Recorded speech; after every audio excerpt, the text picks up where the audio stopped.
Welcome to the Gimmes podcast. I'm Drew Solomon. And I'm Danny Chayet. This is our fourth interview for the podcast, and we had to continue the momentum from last episode.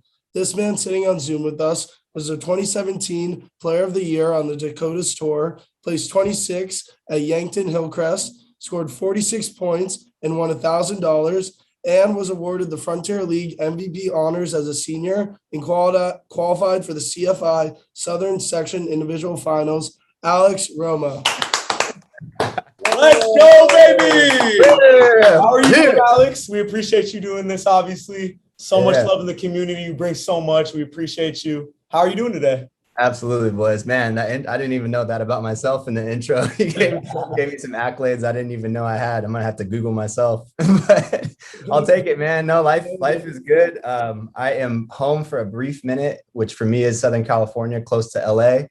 Which is nice because I was on the Dakotas tour, like you guys alluded to, for about almost 3 months this summer. And that was my fourth time doing it. So usually I'm gone all summer, and I love home, man. I'm, close to my family and a lot of friends around here. So it's enjoyable to be out there and chase my dreams, but I get homesick. So happy to be home, but just for a brief minute, because I'm actually flying to Italy in 3 days to play it's not the European tour anymore. It's actually called the DP World Tour, but I'm going to play Q School for that and flying a best friend with me to caddy and help me film. And so It's going to be like a great experience for golf and to hopefully advance my career.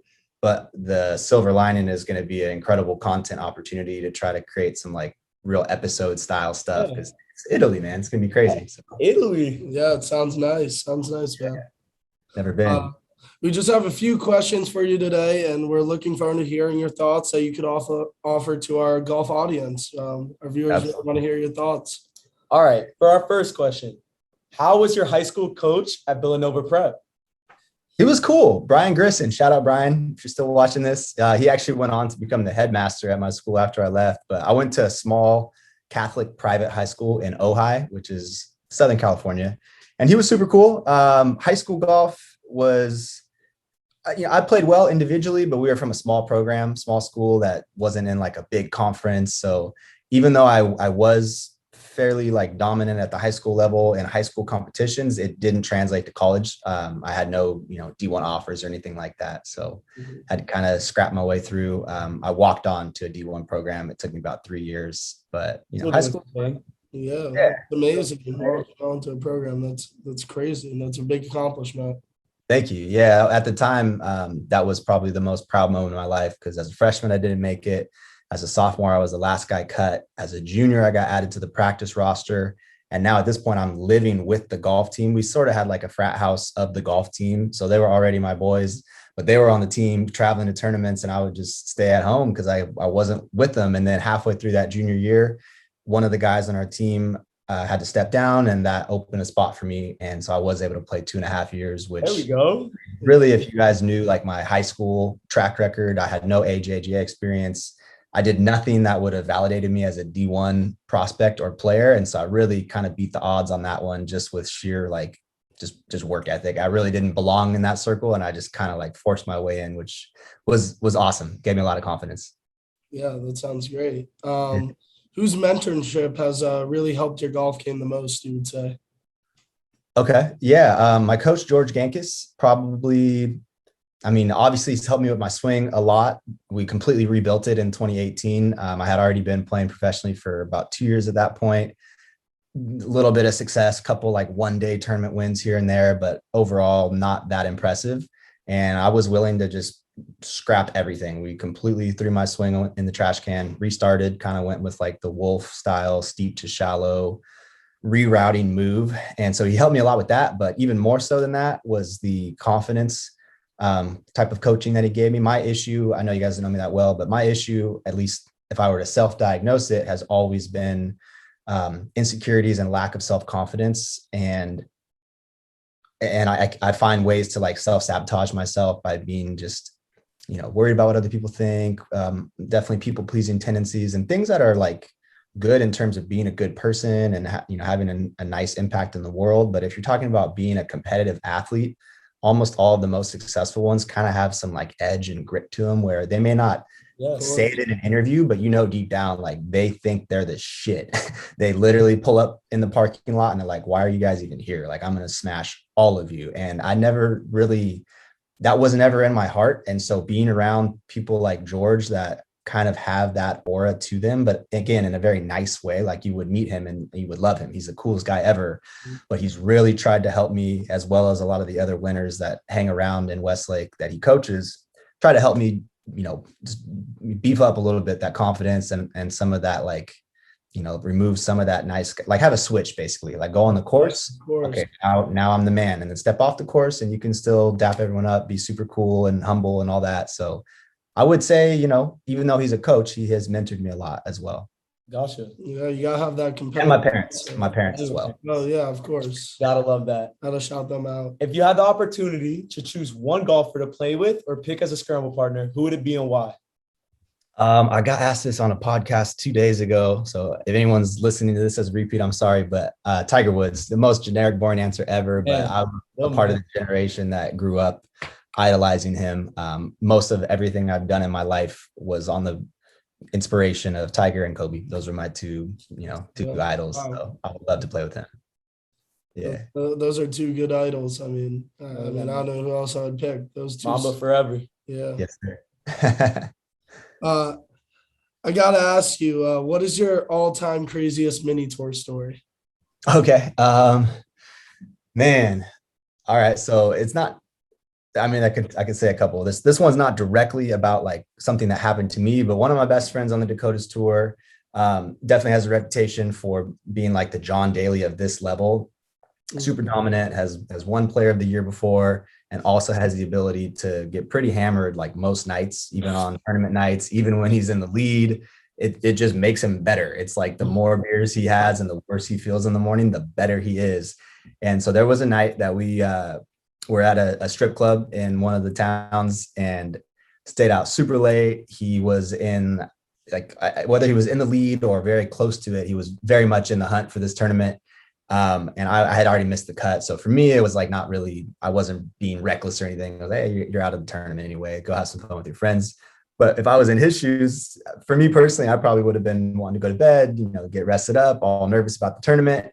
But he's just a legend like that and didn't care. So we stayed out till, I don't know, man, 3, 4. And we were sharing a host house together as well. Dude would have not showed up to the tournament if it were not for me. We were in the basement. He had a room, I had a room, and I could hear this dude's alarm going off at like 7 a.m. And I'm thinking like, when are you going to wake up, bro? Like you gotta, I don't know exactly how early you want to be there, but you probably need to stop hitting snooze. And eventually open the door, go in his room. Like he's out, lights are out, dude. Like he is not hearing the alarm. And so I shake him and I'm like, help tidy him up and get him to the course. He goes on to win, of course. And afterwards, I'm calling him like, hey man, where's my cut, bro? Like he would have not even showed up if it weren't for me. But I mean, that's just like classic mini tour stuff right there, where obviously golf is one of the few sports where like drinking and degeneracy is like heavily intertwined with great performers, right? Even at the highest levels, it may be less shown in the media, but there's a lot of guys that are pretty good at blending those two lifestyles. And I don't know any other sport, basketball, football, I seriously doubt that like in season, those guys are able to really party very much. Obviously off season is a different thing, but golf is just this unique sport. And especially at the mini tour level, at least my experience these last 6 years, I have seen some incredible feats of guys, burning it on both ends, right? Staying out late, going crazy, having fun, exploring these new towns, and then also shooting 61s and 2s and hoisting trophies. It's crazy. You touched on a little bit about basketball and football, but we both have been playing ball our entire life. And I also heard you're a little bit of a hooper yourself. What is your favorite NBA team and who's your favorite NBA player of all time? Lakers and Kobe. Again, being an LA kid, growing up here my whole life. And I'm probably a little older than you guys. So I grew up during the time where the Lakers won back-to-back championships, I believe in like 09 and 10. And this was just at the height of Kobe's glory. I think there was one season where he had like 7 game winners. in the same season. And it was just, I mean, I'm at home with my family screaming at the TV like twice a week because of some epic game going down that Kobe's going to eventually have a game winner in. And I mean, it was inspiring. I played everything growing up, you know, basketball, baseball, soccer, and California water polo is a big deal as well. And that actually was like probably my best sport over golf up until maybe age 15. And I kind of specialized in golf and drowned everything else out. But definitely was just a humongous, like diehard Laker fan. And I went to Cal Poly San Luis Obispo for college, which the geography of California is that LA is on the bottom, San Francisco's on the top, and then San Luis Obispo is dead in the middle on the coast. And so we had this like, and it was a big school too, like 25,000 kids. So we had this melting pot of huge San Francisco sports fans, like, you know, the Warriors and the Giants for baseball. And then down south, it was LA Dodgers and Lakers. And I never realized until I went to college, like how much beef there was between the two. And man, we had to like pick, it was almost like gang warfare, dude. You had to like pick a side and wear your team's jerseys all across campus and like beef with the other guy. But it was fun. And I enjoyed being a part of that. And it's not the same anymore. The Lakers, it's still cool. And they're obviously still a great dynasty, but it was fun while it lasted. Great part of my youth. You got LeBron, You got the Braun extension.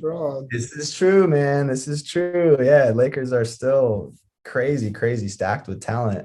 A little bit of like a disappointment that they haven't been more competitive in spite of who they've had on the team, but hopefully that changes soon. Yeah. I mean, I think they're going in the right direction. I think so. We'll see with Anthony Davis back and stuff, but yeah. We also want to ask you, how many golf balls do you hit per day, actually? I mean, a practice day, so like a non-tournament day, I try to get 3 buckets, and then one of them is just like wedges and stuff. So not necessarily like driver ripping, you know, fucking 300 balls a day or anything. There are levels to it. There are some people that need to hit more balls. I feel like I'm one of them. If I just play every single day, I feel like I get kind of out of touch with my swing. So it is important to me to hit a lot of balls, but on a stretch like I just had this summer on the Dakotas tour with so many consecutive tournaments, I'm sure for people listening, they probably don't know what that is. The Dakotas tour is a mini tour that has about 17 tournaments in a row in about 11 weeks. So it's a very rapid paced tour.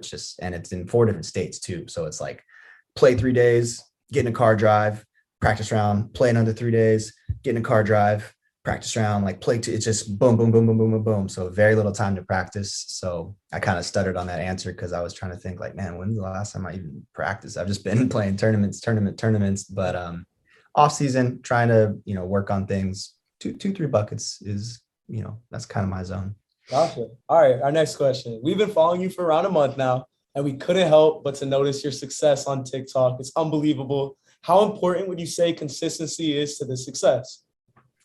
It's everything. So when I was growing that, which was 2020, I was posting, you know, probably 10 videos a day on average. And, you know, if anyone uses TikTok here, you probably understand that it's a different platform than Instagram and YouTube. That if you were to post 10 YouTube videos a day, that would be like nuts. But on TikTok, almost everybody posts because it's just short videos and everyone's kind of trying to get more chances to go viral and spread their message. And it's a platform that doesn't really show your videos to your own audience that much. It's more so like on the FYP to new people every time. So you're almost just cuffing yourself to not just keep posting.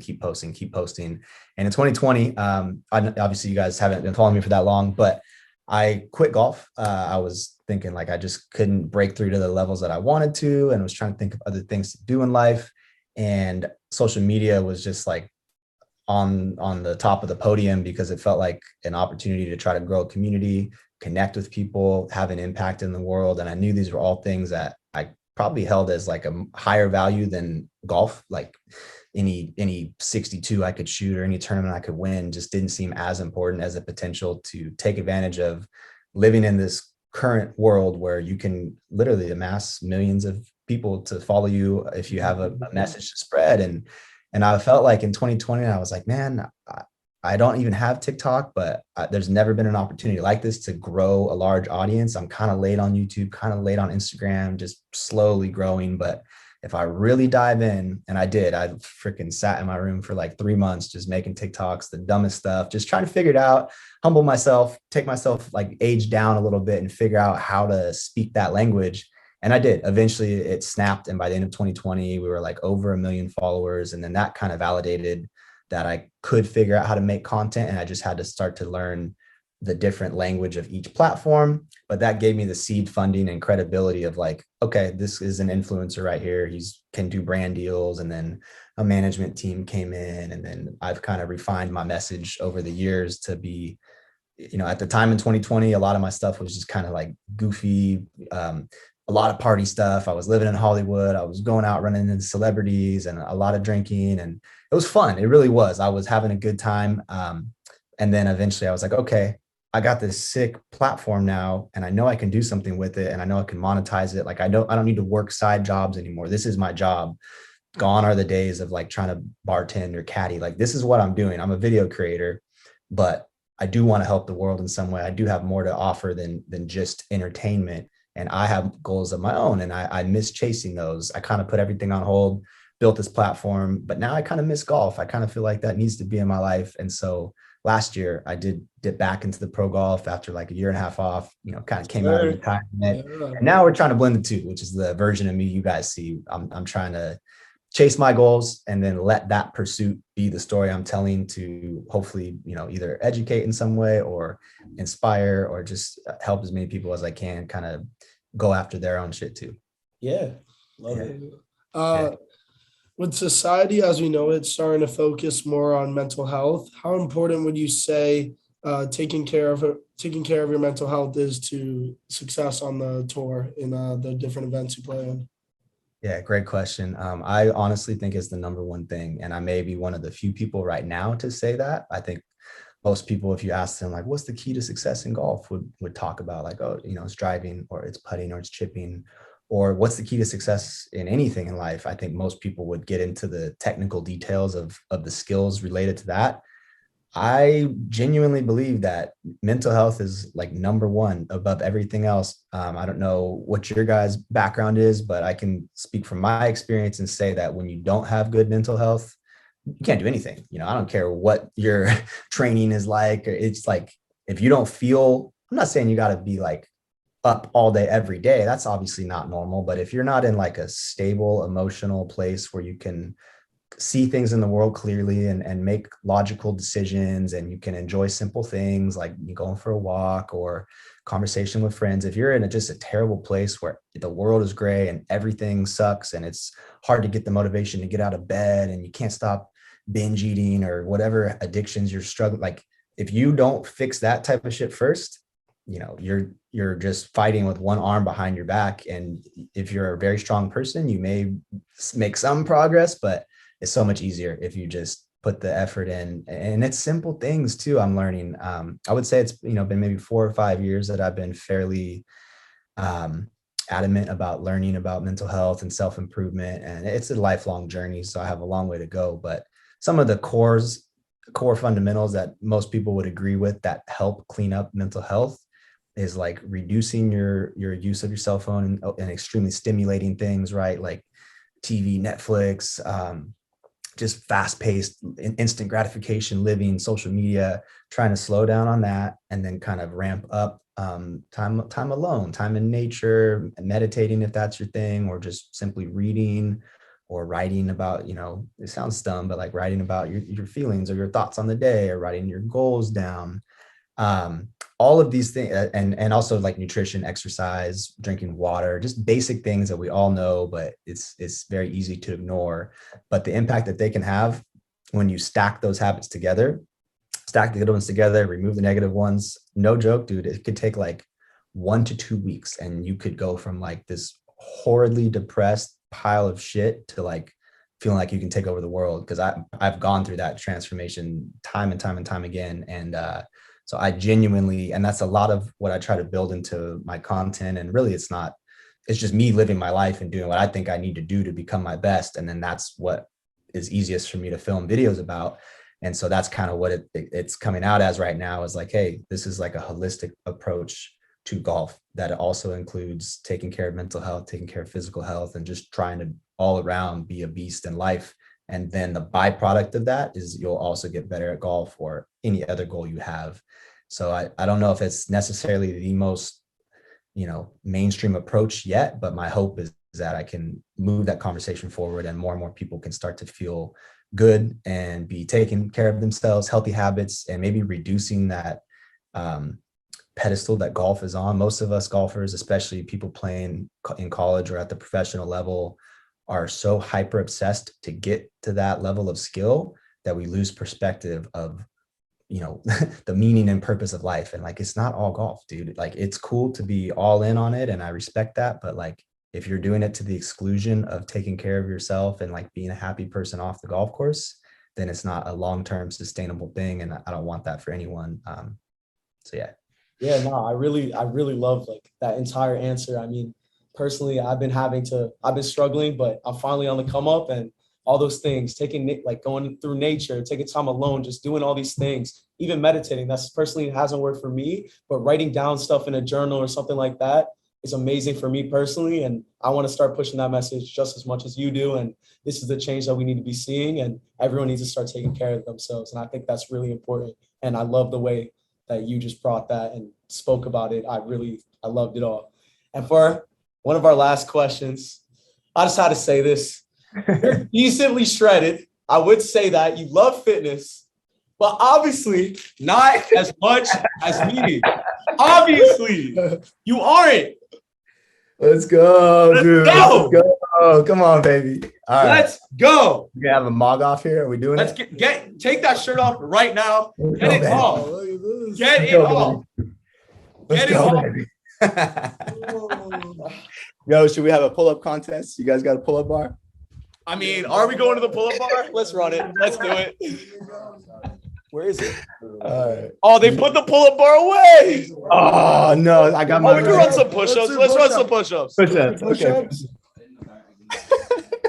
We're going down. We're doing it. We're doing it. All right. I'm going down as soon as you are. All right, let's go. 1, 2, 3, 4, 5, 6, 7, 8, 9, 10, 11. I'm not stopping. I promise. 14. I've been him. 16, 17, 18. I'm at like 40. What are you talking about? Oh, damn, you went faster than me? 24, 25, 26, 27, 28, 29, 30, 31, 32. Oh, I think he stopped out. He stopped it out. 36, 37, 38, 39, 40, 41, 42, 43. All right, I'm stopping. 44. He stopped I do it think out. I did way more. What are you at? You know? This is not fair. You were going much slower. Yeah, Not okay, fair. okay. Damn. Let's get back to it. I didn't know you're a quick Let's young get boy one like more. Ah! Yeah. that. Hey, man, We're thank you going for to put back on your shirt. I'm going to. Thank you for the sick chest pump we just got for Yeah. awesome Nice for work. adrenaline right there. That was lit. Hey, good job. If you did win, we'll go to the tapes. Let the viewers count. We'll go to the stage. We'll count it out. I got to work on my push-ups. I feel like for as much as I lift weights, I should be able to do like 100 in a row or something. Now I got my UF zip, obviously. Damn, I honestly, And my I think Boris that's- Golf hat that you could get on borisgolf.com Ooh, using okay. code GIMME18 for 18% off. Shout out, Gimme 18. Yeah. You guys know one of my sponsors is Full Wet. Hey, let's run it. They got some cool stuff, man. They really definitely on the come up. Let me close my door real quick. Sorry. No, you're good. That was awesome, bro. That was awesome. Yeah, no, that was crazy. That was That was awesome. Rip to the wifey. I didn't know he was gonna rip it. That was impressive. Yeah. Now we have our last segment of the show. It's called Explain That Instagram/TikTok post. We went back through your Instagram and TikTok account and we found 2 different videos, One video. one video and one photo on from each, and we're going to show them to you. We want to kind of have your reaction / explanation behind the video. All right, let's start with the picture first. Yeah. Let's see what you think. Okay, so this was 2.5 years ago. I was on my way to the waste management to just cause a ruckus out there. I had like 10 friends coming with me. Sensational weekend. And I literally thought of this this is outside of my parents' house on my way out of town. I was like, what could I do? Because I think I had some like brand deal photos to take when I got there, and like someone's polo or t-shirt or something. I think it was Blue Tees. Shout out Blue Tees. And I was like, what can I do to like make sure that I get on TV as well? And so I wrote this sign, took a picture, mobbed 8 hours out there. And then as soon as I got there, they were like, no signs, and they took it from me. And I was like, what? I feel like there's signs everywhere on the 16th green. Like, you got to be kidding me. But they wouldn't let me take it in, so I didn't even make it. But it was a nice Instagram photo, and the whole trip was lit. Super fun. Loved it. Yeah, no. All right. Legalize the mulligans. Legalize them. Yeah. I forgot about that one, dude. And I guess, I don't know if you forgot about this one, but let's see.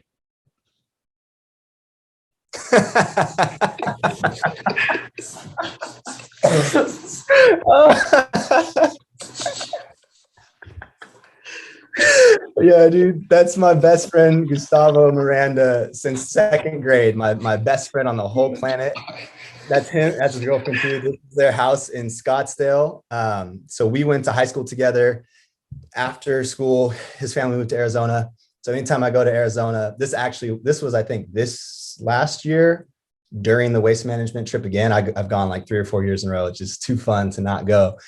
And he's an absolute animal, such a clown, such a fun guy. He went to ASU, and then he actually now is in a doctorate program at the University of Arizona, living in Tucson. So much smarter than he looks in this video. But we were just on a bender. I think I even brought him with me to the waste management the day before. And I'm sure we were all definitely inebriated, and I was just telling him to do something stupid. That was hilarious. Yeah. When we were scrolling through, we were just dying laughing at That's that. not a good one. Yeah.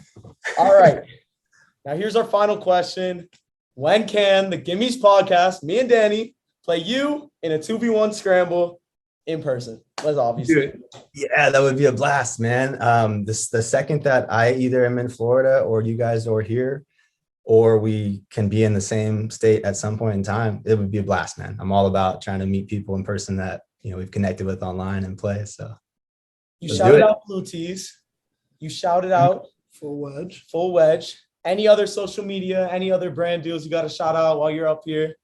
Yeah, I mean, I'll definitely shout out the core. I have like a team of brands that have been heavily supporting me this year, and I have a lot of stuff coming up. Like I mentioned, flying to Italy pretty soon, and if that goes well, I'll be in Europe a lot more, playing more over there.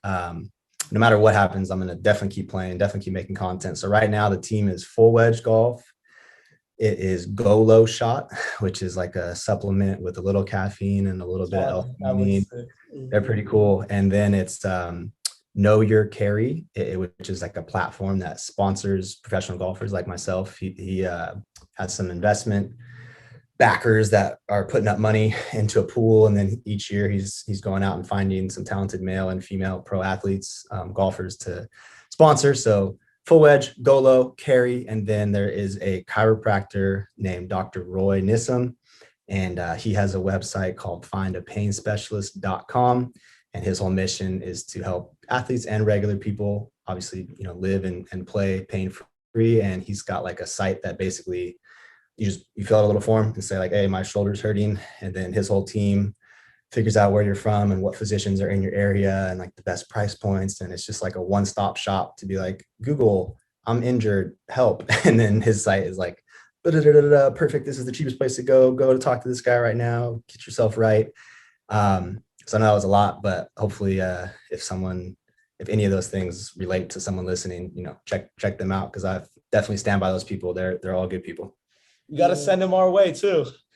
And yeah, Gimmes podcast. Thank you so much, Alex, for your time. We appreciate it. Good luck in Italy, man. Go out there and kill it. We're going to be cheering for you. we have no worry. You're gonna go out there. You'll be in Europe way more.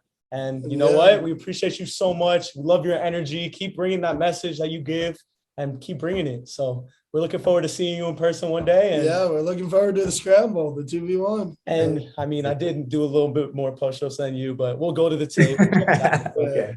Thanks so much. We appreciate you. We can't even thank you enough. Thank you. Had a great time. Thank you, boys. Good luck with All the pod. right.